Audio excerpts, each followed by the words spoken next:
Bonsoir à tous, bienvenue. Les titres de ce 26 juin sur RTI 1. Conseil des ministres ce mercredi au Palais présidentiel. Au menu de la rencontre hebdomadaire, le renforcement du dispositif sécuritaire, le développement durable, la lutte contre la malnutrition et la faim, ainsi que l'encadrement de l'adoption en Côte d'Ivoire.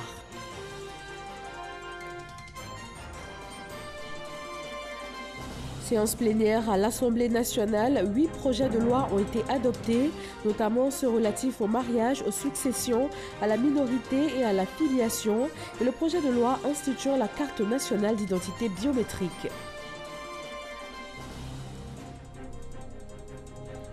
Le Premier ministre malien est en visite de travail en Côte d'Ivoire.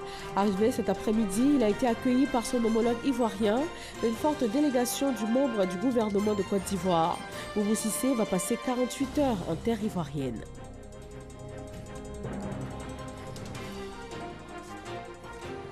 Et puis, les délégations entre le gouvernement de Côte d'Ivoire et l'opposition ont permis la signature d'un accord portant réforme de la commission électorale indépendante. Un accord qui devrait permettre la mise en place d'une CEI consensuelle. Et c'est toujours avec beaucoup de plaisir que nous vous retrouvons pour l'information sur RTI 1. Bonsoir à tous. On démarre ce soir au palais présidentiel d'Abidjan pour le conseil hebdomadaire des ministres. Au menu, le renforcement du dispositif sécuritaire, le développement durable, la lutte contre la malnutrition et la faim, ainsi que l'encadrement de l'adoption en Côte d'Ivoire. Awa Touré. L'adoption en Côte d'Ivoire est réglementée par une loi de 1964. Pour une meilleure protection de l'enfant, le Conseil des ministres ce mercredi 26 juin, présidé par le chef de l'État, le président de la République Alassane Ouattara, a décidé de la réorganisation de ce dispositif.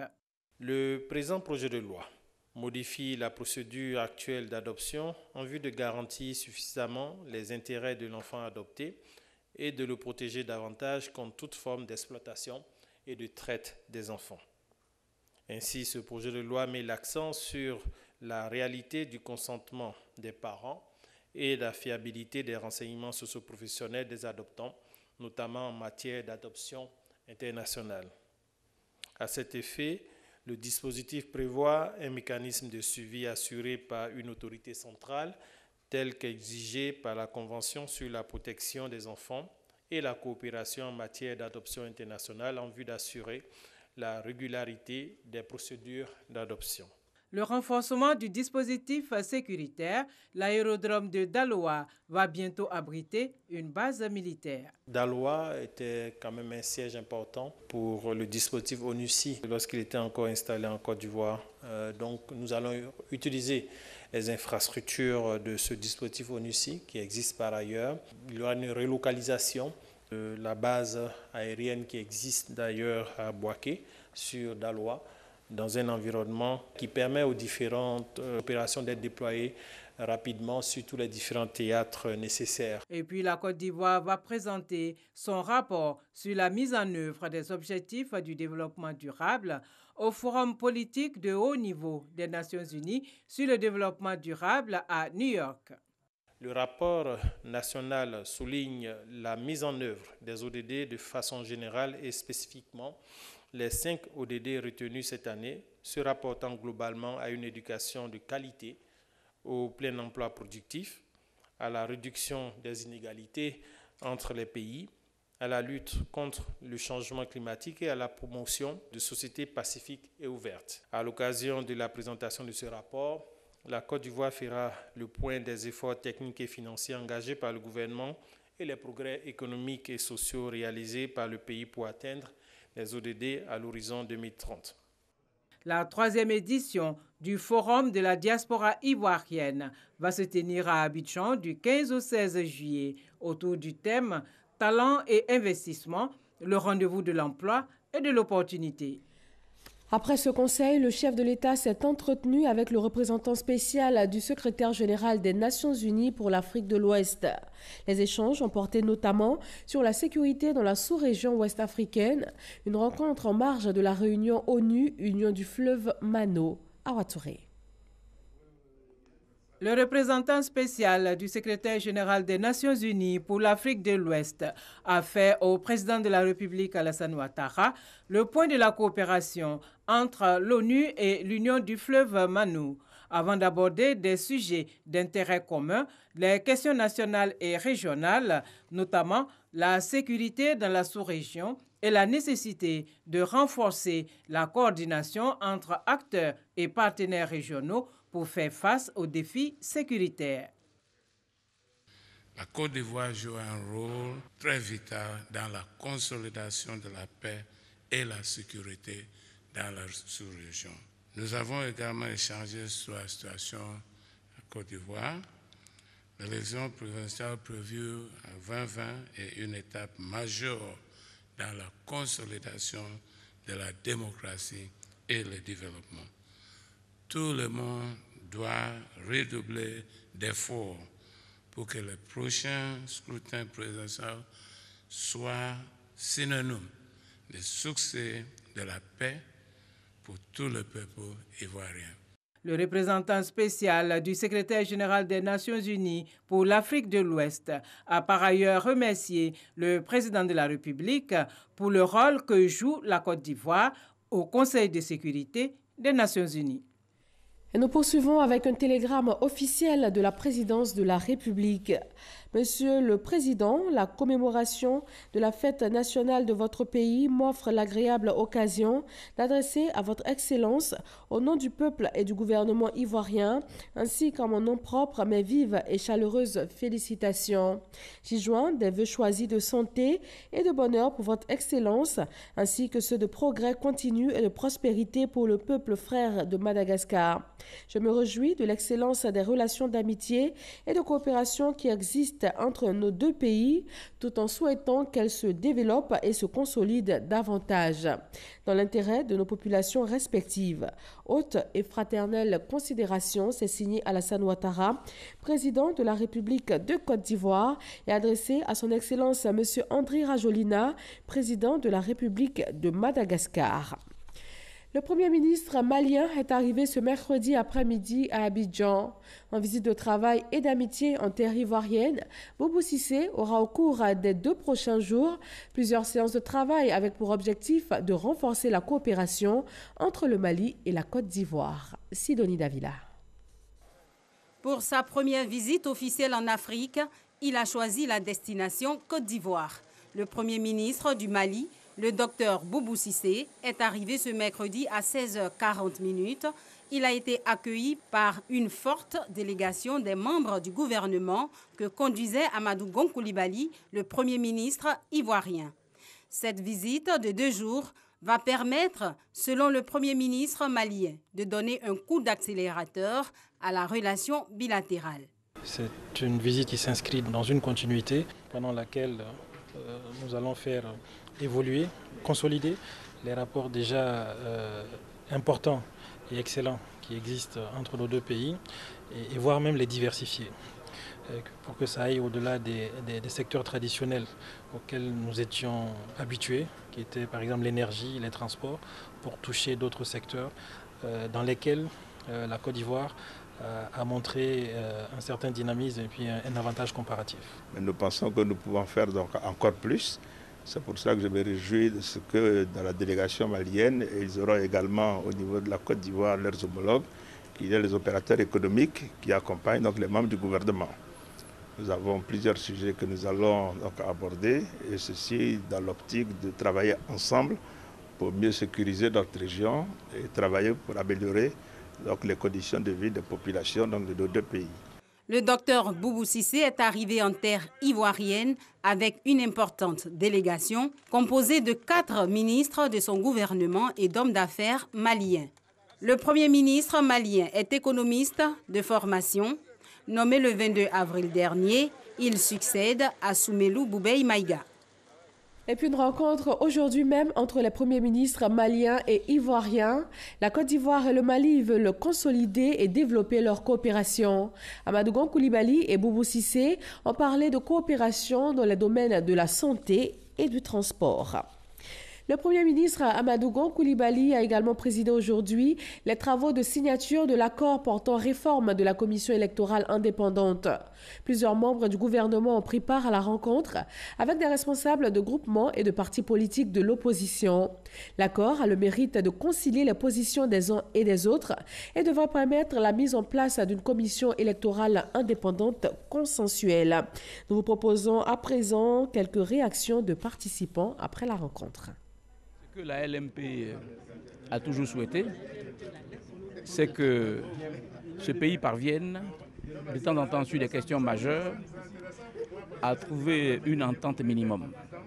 Nous avons toujours œuvré pour cela, depuis 2012. Mais il était important qu'on se parle. Parfois, il est plus important de se parler que de parvenir à un accord parfait. Et lorsque vous aurez le contenu de l'accord, vous verrez vous-même que toutes les opinions ont été prises en compte. Nous sommes arrivés à un document final qui consacre les points d'accord et les points de, disons, désaccord, mais au moins qui ont le mérite d'être mentionnés dans un document qui sera transmis au gouvernement pour décision quant à la future composition de la CEI. Le RHDP s'est réjoui du fait que ces discussions se sont passées dans un cadre fraternel, un cadre convivial et surtout dans un esprit de fraternité. Nous avons décidé de participer au développement de la Côte d'Ivoire. C'est plus de 6 séances que nous avons eues avec le gouvernement. Je pense que nous sortons de là très soulagés pour que la Côte d'Ivoire ait une CEI indépendante et une CEI qui puisse mener les élections de 2020 pour qu'il n'y ait pas de difficultés et qu'en fin de compte, on fasse des élections transparentes. La société civile a participé à cette concertation qui s'est menée de façon respectueuse, dans le calme, dans le respect des différences. Chacun a pu s'exprimer à bâton rompu, en exposant, en argumentant. Bien sûr, en toute négociation, il y a eu des points d'accord, il y a eu des points de désaccord. Nous espérons que le gouvernement saura tirer le meilleur parti pour pouvoir sortir pour la Côte d'Ivoire et dans l'intérêt de la Côte d'Ivoire une commission électorale conforme à nos attentes et conforme à la commission et consensuelle. Nous quittons la primature pour l'Assemblée nationale où 8 projets de loi ont été adoptés en plénière par les députés ivoiriens. Les projets de loi relatifs à la filiation et le projet de loi instituant la carte nationale d'identité biométrique en font partie. En tout, 8 projets de loi examinés et adoptés ce mercredi. Il s'agit de la loi relative au mariage, aux successions, à la minorité et à la filiation. Ces projets de loi ont été analysés par 205 députés présents à cette séance. Ils ont tous été adoptés. À présent, un communiqué du Sénat. M. Jano Aoussou-Kouadio, président du Sénat, convoque mesdames et messieurs les sénateurs à la séance plénière relative à la mise en place des organes qui va se tenir le jeudi 27 juin 2019 à 10h à la Fondation Félix Houphouët-Boigny pour la recherche de la paix de Yamoussoukro. Le présent communiqué tient lieu de convocation individuelle. En économie, la stratégie nationale de l'inclusion financière a été lancée aujourd'hui. L'inclusion financière se définit comme l'accès et l'utilisation par les populations de gammes diversifiées de produits et aussi de services financiers qui sont adaptés et à coût abordable. Cette stratégie nationale vise un taux d'inclusion financier de 60% d'ici à 2024. Des explications avec Francis Boifo. Elle est issue du programme régional de la Banque centrale des États de l'Afrique de l'Ouest, BCAO. La stratégie nationale d'inclusion financière a été contextualisée et devrait faciliter l'accès des populations aux services financiers, surtout avec le développement des banques. Notre écosystème financier comprend 28 banques, 2 établissements financiers à caractère bancaire, 50 institutions de microfinance et 3 établissements offrant des services financiers via la téléphonie mobile. L'analyse de ces indicateurs permet de noter que le secteur de la microfinance et les services financiers via la téléphonie mobile constituent les principaux vecteurs de l'inclusion financière en Côte d'Ivoire. Alors que la stratégie régionale adoptée par le Conseil des ministres de l'UEMOA vise un taux d'inclusion financière de 75% d'ici à 2024, le taux de la Côte d'Ivoire était de 40% en 2017. Le gouverneur de la BCAO donne quelques orientations pour améliorer les chiffres. D'abord, il faut veiller à l'adaptation continue du cadre réglementaire et juridique afin de favoriser le développement des services financiers inclusifs et innovants. Ensuite, il s'agit de promouvoir l'utilisation des technologies financières en vue de garantir une offre de produits et de services financiers adaptés et à des coûts réduits. Il faut par ailleurs prendre soin de développer des programmes d'éducation financière à l'endroit des populations afin d'améliorer leur culture financière et de leur permettre d'opérer des choix judicieux. Pour le représentant du Premier ministre, des mesures ont été prises et plusieurs actions ont été déjà menées pour accélérer le processus d'inclusion financière en liaison avec les directives communautaires. La stratégie nationale d'inclusion financière est en phase avec le plan national de développement PND 2016-2020 qui vise une réduction significative de la pauvreté ainsi qu'une croissance durable et plus inclusive. Le gouvernement entend porter le taux d'inclusion financière de 40% en 2017 à 60% d'ici 2024. Pour mieux coordonner les activités, le gouvernement a créé en mai 2018 l'Agence de promotion de l'inclusion financière de Côte d'Ivoire, APIFA. 10 PME de l'UMOA vont bénéficier pour les 2 prochaines années d'une formation grâce au programme Élite BRVM Lounge de la Bourse régionale des valeurs mobilières. L'objectif est de leur permettre d'avoir accès à des financements à long terme afin de développer leurs différentes entreprises. Francis Boifo.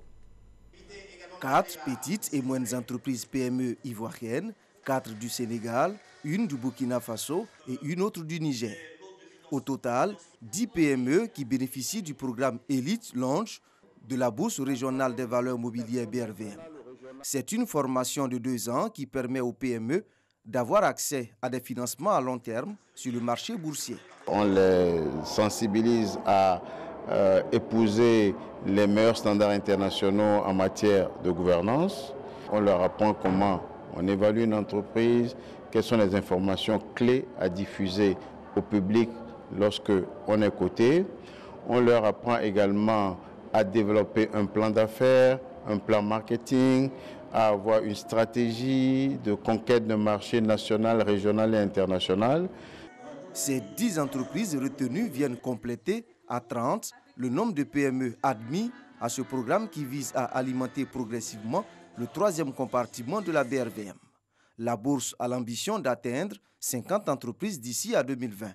Cette vision de la BRVM rejoint et appuie la politique de renforcement des actions sociales du gouvernement en cours d'exécution dans notre pays, en ce qu'elle vise à faire émerger des entreprises performantes capables de créer de la richesse et de créer des emplois durables pour nos jeunes et nos femmes. La BRVM aide les entreprises du secteur privé et particulièrement les PME à tirer avantage des opportunités qu'offre la zone de libre-échange continentale africaine, la ZLECAf. Entre autres critères pour accéder au programme Elite BRVM Launch, avoir un chiffre d'affaires supérieur à 500 millions de francs CFA et en augmentation par rapport à l'année précédente, un ratio dette nette sur excédent brut d'exploitation EBE inférieur à 4. La conférence internationale des contrôles d'assurance et de réassurance forme le cadre de maisons d'assurance africaines. Il est question de leur donner des outils professionnels et aussi de préparer la 37e Assemblée générale ordinaire de la conférence interafricaine des marchés d'assurance. Jean-Jacques Kwame. Ils sont cadres de sociétés d'assurance et ils viennent du Tchad, du Niger, du Bénin et de tous les autres pays membres de la CIMA, la conférence interafricaine des marchés d'assurance. Ici à Abidjan, ils vont renforcer leurs connaissances en matière d'assurance vie et non-vie. L'initiative est de la conférence internationale des contrôles d'assurance SICARE. Le paiement des sinistres, c'est le rôle essentiel des compagnies d'assurance. Il est donc important que les cadres chargés de ces départements maîtrisent tous les aspects de la gestion des sinistres. Aspect pratique de la réassurance vie, gestion technique des sinistres et son application en réassurance, les assurances violence politique et terrorisme, voici les thèmes qui seront abordés pour permettre aux maisons d'assurance africaines d'être plus performantes vis-à-vis de leurs adhérents. Il y a un avantage concurrentiel aujourd'hui qui permet de différencier les réassureurs, c'est le fait d'apporter une assistance technique de qualité et soutenue dans le temps. Ces séminaires de formation préparent la 37e Assemblée générale ordinaire des actionnaires de la Compagnie commune de réassurance des États membres de la CIMA. Une assemblée générale qui va se tenir les 27 et 28 juin prochains. Le secteur hôtelier et touristique connaît une forte croissance en Afrique, notamment francophone, où l'on note une multiplication des projets hôteliers et l'ouverture de nombreux hôtels. La conférence sur l'investissement touristique et hôtelier en Afrique a permis d'échanger sur les questions de financement et aussi d'amélioration des pratiques environnementales et sociales. Patricia Omouetia. Le sentiment des investisseurs à l'égard du secteur touristique et hôtelier en Afrique demeure positif malgré quelques troubles économiques sur certains marchés clés. Tous les indicateurs pointent vers une hausse continue de la demande en matière de réservation hôtelière dans un contexte d'expansion économique et du secteur hôtelier dans la région. Selon Germain Oulot de l'école hôtelière de Grand Bassam, nos pays ont pensé tourisme et hôtellerie sans penser à la formation. Il ne suffit pas de venir implanter un hôtel. Il faut venir avec l'idée de pouvoir dégager des fonds de formation du personnel hôtelier. Parce que beaucoup de jeunes gens sont là qui cherchent du travail. Dit-on que l'hôtellerie est pourvoyeuse d'emploi, mais quel type d'emploi? Le tourisme et l'hôtellerie sont des domaines extrêmement compétitifs qui nécessitent un vrai engagement au plus haut niveau. Aujourd'hui, cette conférence démontre tout son intérêt pour notre région en adressant la question des investissements liés au développement touristique et au développement hôtelier ne peut avancer que si les fonds d'investissement et l'ensemble des bailleurs se mobilisent autour de nos préoccupations liées aux besoins d'investissement. Plusieurs débats de fond ont meublé cette journée avec les leaders du secteur sur des sujets liés à l'investissement sur le marché touristique et hôtelier francophone. Approvisionner les populations des zones rurales en eau potable est une préoccupation majeure pour le gouvernement ivoirien. Le ministre de l'Hydraulique a conduit une mission à Munich, en Allemagne, dans l'objectif de s'imprégner de nouvelles technologies de stations d'eau mobile, et cela en vue d'offrir de l'eau de qualité aux populations et réduire la difficulté d'approvisionnement dans les zones rurales. Stéphane Loboué et Grace Kando. La présence des ministères de l'hydraulique, de l'artisanat, du pétrole et de l'énergie et des énergies renouvelables en Allemagne. Une mission tripartite recommandée par le Premier ministre Amadou Gon Coulibaly. La mission conduite par le ministre de l'hydraulique Laurent Tchaba est allée analyser la faisabilité de la mise en place de la nouvelle technologie de pompe à motricité solaire en Côte d'Ivoire. C'est un procédé en tout cas extrêmement intéressant que nous avons vu.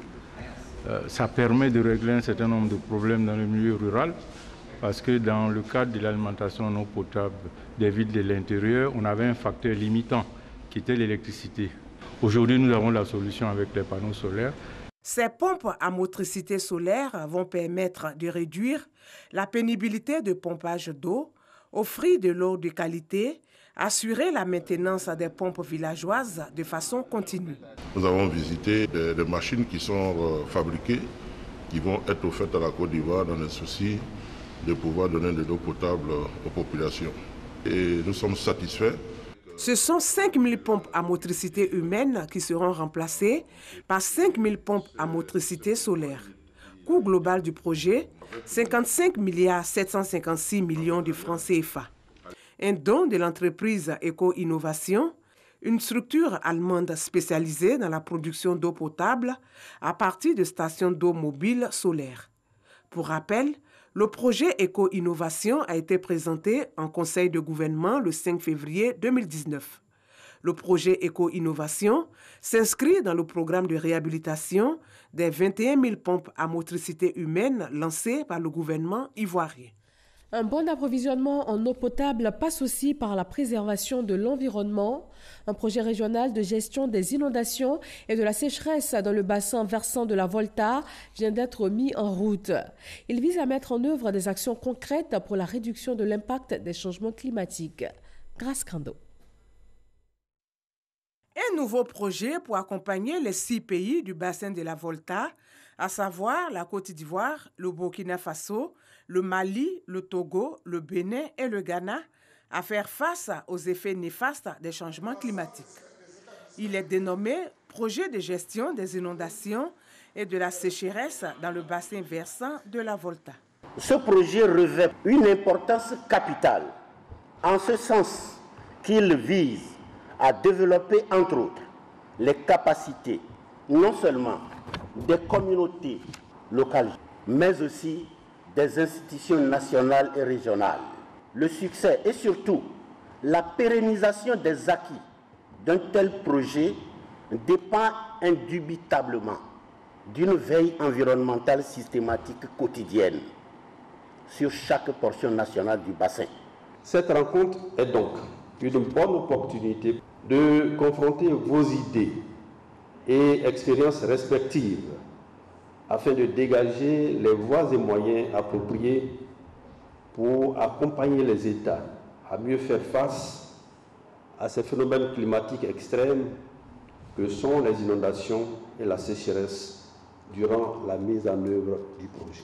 La Sodexam veut également apporter sa contribution au projet. Nous mettons les informations, les prévisions à la disposition des gestionnaires du bassin pour leur permettre d'anticiper la lutte contre le changement climatique et également d'anticiper la prévision au niveau de ces bassins-là en termes de risques climatiques, soit les crues, éclairs, les sorties d'eau, les inondations fluviales, les sécheresses également. Promouvoir la mise en place de la gestion intégrée des ressources en eau et le partage équitable des bénéfices découlant de leurs différentes utilisations et réaliser des projets et des ouvrages structurants communs sont entre autres les missions de l'autorité du bassin de la Volta. Dans le domaine sanitaire, le ministre de la Santé et de l'Hygiène publique et son homologue béninois viennent de signer une convention pour la prise en charge des ressortissants béninois souffrant de cancer. Et c'est le Centre national d'oncologie médicale et de radiothérapie Alassane Ouattara qui va accueillir ces patients. Désiré Kofi et Godefroy Kambawa. Une signature et des échanges de documents paraphés. La Côte d'Ivoire et le Bénin viennent ainsi, à travers cet acte, matérialiser la coopération bilatérale dans le domaine de la santé pour la prise en charge des ressortissants béninois atteints de cancer par le Centre national d'oncologie médicale et de radiothérapie Alassane Ouattara. L'État béninois a donc porté son choix sur la Côte d'Ivoire au vu de la qualité des soins qu'offre ce centre. Nous pouvons désormais faire la radiothérapie pour compléter la prise en charge de nos patients béninois au niveau de la Côte d'Ivoire. Le Centre national d'oncologie de radiothérapie Alassane Ouattara est non seulement une fierté pour la Côte d'Ivoire, mais également pour toute la sous-région, parce que nous avons pu nous rendre compte que c'est un travail de qualité avec des équipements de pointe qui est réalisé au niveau du centre. Il ne serait pas bien saillant d'avoir ce joyau et de garder le regard tourné vers les pays du Nord. Nous connaissons les relations de fraternité entre nos deux présidents, le président Talon Patrice et le président Alassane Ouattara. On s'inscrit dans une coopération transversale. Il faut reconnaître que nos systèmes de santé souffrent de beaucoup d'insuffisances et dans ces difficultés, nous avons compris que nous devons mutualiser nos efforts. Doté d'un plateau technique sanitaire de pointe, le Centre national d'oncologie médicale et de radiothérapie Alassane Ouattara est le premier du genre en Côte d'Ivoire et en Afrique de l'Ouest. Depuis son ouverture en 2017, ce sont plus de 6 000 patients qui ont reçu des soins dans ce centre. Une visite a permis à la délégation béninoise de mesurer l'environnement sanitaire et le plateau technique que présente ce centre. Et on part en pays acquier où on parle d'autonomisation des femmes du département d'Akoupé. Elles se sont regroupées en associations et elles bénéficient d'un soutien matériel du ministre de l'Équipement et de l'Entretien routier afin de booster leurs activités. Léon Bro. Voici le geste du ministre Amédée Kouakou et de la députée Rosine Asseux qui installe officiellement la présidente départementale des femmes de l'ALDEC, l'Alliance pour le développement du Quetin, un canton acquier d'Akoupé. Cette structure spécialisée de l'ONG, créée en 2013, selon sa présidente, va assurer le volet autonomisation de la femme. À son agenda, des activités génératrices de revenus, dont la production et la commercialisation de vivriers. Nous voudrions appeler ici nos sœurs à adhérer massivement à l'Alliance pour nous permettre de mobiliser les ressources humaines et matérielles nécessaires pour nous mettre au service de nos communautés. À l'endroit du parrain et de tous les cadres de nos différents villages, nous disons que notre structure a besoin d'être encouragée. 2 tricycles, 5 broyeuses et 10 presseuses de manioc. Réponse du ministre Amédée Kouakou pour booster les activités de l'ALDEC Femmes. Mais pas suffisant pour le parrain qui est rejoint par l'instigatrice de l'ONG ALDEC. Les femmes devront encore faire montre d'unité, de cohésion et de paix en leur sein pour tirer le meilleur profit de leurs activités. C'est ça le but, faire en sorte que vous ayez les moyens de subvenir à vos besoins et aux besoins de vos enfants. Mettez du cœur à l'ouvrage. Vous voulez travailler pour produire du manioc, pour gagner de l'argent. Mais ça, ce n'est possible que quand il y a la paix et la stabilité en Côte d'Ivoire. S'il n'y a pas de stabilité, comment pouvez-vous travailler? C'est pour ça que ici, il y a des hommes politiques dans leur diversité. Je voudrais vous interpeller, vous tous. Tous les langages qui vont sortir de vos bouches doivent être des langages de paix, des mots de paix, des mots de cohésion, des mots d'entente. On n'a pas le droit de nous diviser. Cette mobilisation, aussi l'occasion pour les populations d'Akoupé de rendre hommage au chef de l'État, au Premier ministre et au gouvernement, à travers le ministre de l'Équipement et de l'Entretien routier. À l'origine, le renforcement de la voirie d'Akoupé. Éducation nationale, examen de fin d'année dans les écoles confessionnelles islamiques. 8021 candidats ont débuté les examens du baccalauréat, du BPC et du CEPE ce mercredi, et cela sur toute l'étendue du territoire national. Parasse reconnaît. Institut Saboufalla, école confessionnelle Salah Saleh et l'école confessionnelle Al-Nour d'Abobo, des centres d'examen islamiques. Dans les salles de classe, ces candidats du baccalauréat, du BEPC, brevet d'études du premier cycle, et du CEPE, certificat d'études primaires et élémentaires des écoles confessionnelles islamiques, sont en pleine composition. La traduction et la science du Saint-Coran sont les matières auxquelles ils sont soumis. Je suis là pour composer l'examen baccalauréat en arabe. La matière à laquelle on compose aujourd'hui, il y a le commentaire du Coran et puis l'unicité d'Allah. Je pense que je vais avoir, Inch'Allah, avec mention. Les DAS qu'on a vus en classe, ce sont les mêmes qui sont venus dans les questions ici. Je pense qu'avec ça, j'aurai le PPC. Dans ces lieux de composition, chefs de centre, examinateurs et surveillants se réjouissent du bon déroulement des épreuves. Nous avons commencé à 8h20. Les candidats étaient plaisants. On a procédé au contrôle d'abord de leur convocation et ensuite nous avons commencé à distribuer les épreuves. Bon, ils ont commencé avec la sérénité. Des centres d'examen visités par les responsables de l'organisation des établissements d'enseignement confessionnel islamique OESI et la Ligue des établissements confessionnels islamiques et Madersa, l'ESIM, et par le représentant de la ministre de l'Éducation nationale, Kandia Kamara. Nous avons donné beaucoup de conseils à nos enfants pour qu'ils puissent bien travailler et que vraiment ça soit une réussite pour eux à la fin de cette année. Ce qu'on leur a donné comme conseil, ce que vous connaissez, écrivez. Ce que vous ne connaissez pas, ne regardez pas vos frères ou bien vos amis pour tricher. C'est ce que nous avons donné. Et nous avons dit aussi aux examinateurs de bien surveiller les enfants pour ne pas qu'il y ait de tricheries. Parce qu'en islam, il n'y a pas de tricherie. Il y a eu du sérieux dans ce que j'ai vu.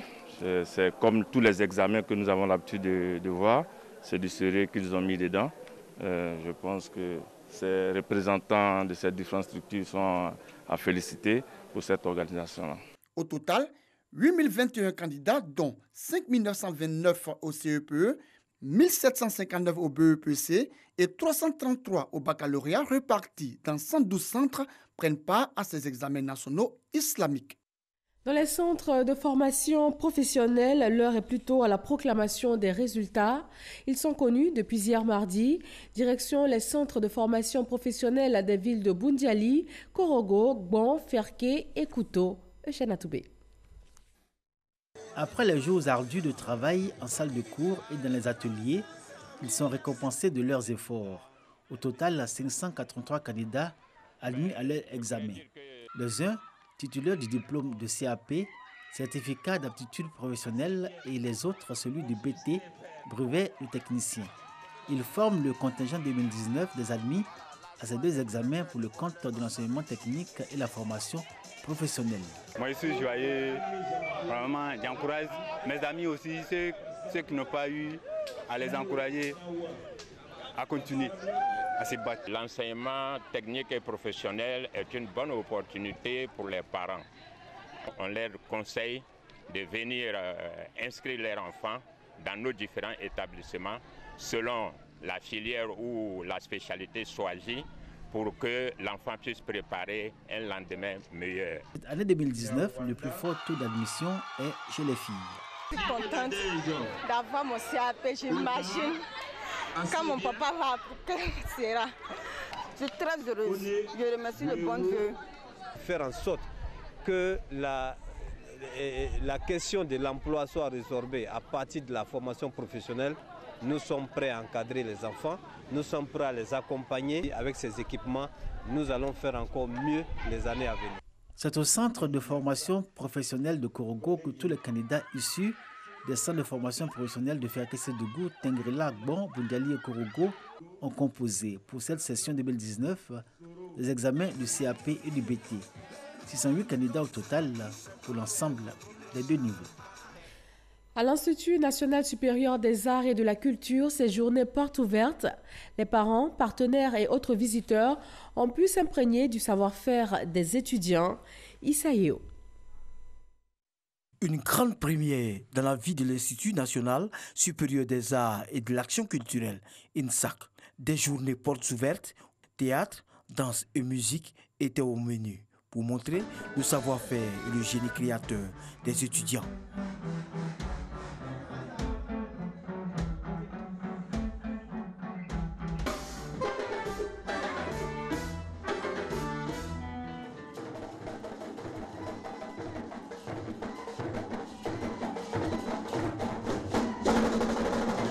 Cette journée porte ouverte que nous organisons est pour nous une tribune pour communier avec nos partenaires et le grand public ivoirien à l'effet de leur présenter tout le potentiel artistique et culturel que nous enseignons et que nous développons au sein de notre institut. Des prestations appréciées par les partenaires qui ont réitéré leur volonté de continuer à aider l'INSAC dans la formation de qualité. Nous sommes venus découvrir ces belles créations des jeunes gens qui ne sont encore que sur les bancs. Alors, nous prévoyons déjà ce que l'avenir culturel de la Côte d'Ivoire sera. On ne finit jamais d'apprendre et de découvrir avec l'INSAC. Chaque fois que nous venons, nous sommes émerveillés. Créé en 1971, l'INSAC n'est pas très connu par les populations. Cet institut a formé des milliers d'Ivoiriens et d'Africains dans les métiers des arts. L'INSAC n'est pas suffisamment connu des populations ivoiriennes. L'organisation donc de ces journées portes ouvertes permet de présenter le potentiel culturel enseigné ici, mais aussi de faire la promotion des différentes offres de formation. Une visite des stands a permis de voir les réalisations des étudiants en matière de création. Ces journées, le directeur général de l'INSAC compte les institutionnaliser afin de permettre au public de mieux connaître l'établissement. En matière de droits de l'homme, le monde commémore ce 26 juin la journée internationale de soutien aux victimes de torture. Une journée instituée en 1987 par les Nations Unies. Ici à Abidjan, la fondation allemande Friedrich Neumann a marqué l'événement par un plaidoyer pour l'amélioration des conditions de détention. Amadou Ouattara et Théodore Zouzou. Des représentants de la société civile, des membres de l'Association chrétienne pour l'abolition de la torture, ACAT, ainsi que des représentants de la Fondation Friedrich Neumann et du secrétariat d'État chargé des droits de l'homme, tous présents pour une même cause, l'amélioration des conditions de détention en Côte d'Ivoire. Une occasion pour l'ACAT de faire l'état des lieux des prisons en Côte d'Ivoire. Au départ, la MACA était prévu pour 3 000 détenus. Il faut dire qu'aujourd'hui, nous sommes à un peu plus de 6 000 détenus. La prison de Daloa, par exemple, qui est prévue pour quelques centaines de détenus. Mais aujourd'hui, nous avons quelques milliers de détenus. Face à la situation, l'État a pris des mesures. Désormais, après 18 mois de détention préventive en matière de délit et 24 mois pour le crime sans jugement, le magistrat doit libérer le prévenu. C'est la mise en œuvre de l'ensemble des dispositions du Code de procédure pénale qui va contribuer au désengorgement des prisons. Des innovations majeures relatives à une meilleure organisation des procédures et des organes du procès pénal, à l'institution de nouveaux mécanismes juridiques assurant une alternative à l'incarcération ou à la détention des personnes. La célébration de la Journée internationale de soutien aux victimes de torture est la traduction de l'adhésion des États à la Convention contre la torture entrée en vigueur le 26 juin 1987. Le gouvernement ivoirien a entrepris de nombreuses réformes en matière judiciaire à travers le nouveau code de procédure pénale. Ces réformes se sont concrétisées par la réhabilitation des prisons de Grand Bassam, d'Abengourou, du camp pénal de Bouaké et de la Maka. Sans oublier la construction d'établissements pénitentiaires à Guiglo et à San Pedro. Dans l'actualité politique, une délégation du RHDP est à Dimbokro, dans le centre de la Côte d'Ivoire, pour sensibiliser à la culture de la paix et de la cohésion sociale. À la tête de cette mission de paix, la ministre de la Femme, de la Famille et de l'Enfant, Éric Goré. Le RHDP à Dimbokro pour prôner la réconciliation et la paix. Une délégation conduite par la ministre Liramata Bakayoko a rencontré les différentes communautés qui y vivent, afin de les exhorter au dialogue et au vivre ensemble. Selon la ministre de la Femme, de la Famille et de l'Enfant, l'heure est à la sensibilisation pour une Côte d'Ivoire unie. Par le travail que vous faites, vous avez montré que le président de la République n'était pas trompé en mettant en place la Chambre nationale des rois et chefs traditionnels. Par le travail que vous avez fait, que vous êtes en train de faire auprès des populations, des communautés, pour qu'il y ait la paix, pour qu'il y ait l'entente, pour qu'il y ait la cohésion. Et cela n'a pas de prix. Parce que si le président de la République a pu continuer l'œuvre du président Félix Houphouët-Boigny, l'œuvre de construction de la Côte d'Ivoire, de développement de la Côte d'Ivoire, c'est parce que vous avez œuvré pour qu'il y ait la paix. Sans la paix, sans la stabilité, aucun développement n'est possible. Les échéances de 2020 doivent se dérouler dans la tranquillité et dans le calme.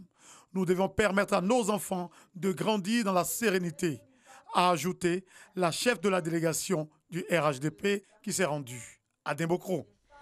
L'Ivoirien Tidiane Thiam vient d'être élu ce mercredi membre du Comité international olympique au cours de la 134e session de Lausanne en Suisse. Premier Africain noir à diriger une multinationale cotée de Londres, le brillant parcours et les compétences de Tidiane Thiam ont motivé ce choix de la commission exécutive du Comité international olympique. Merci à tous de votre attention et à demain soir, toujours sur RTI 1.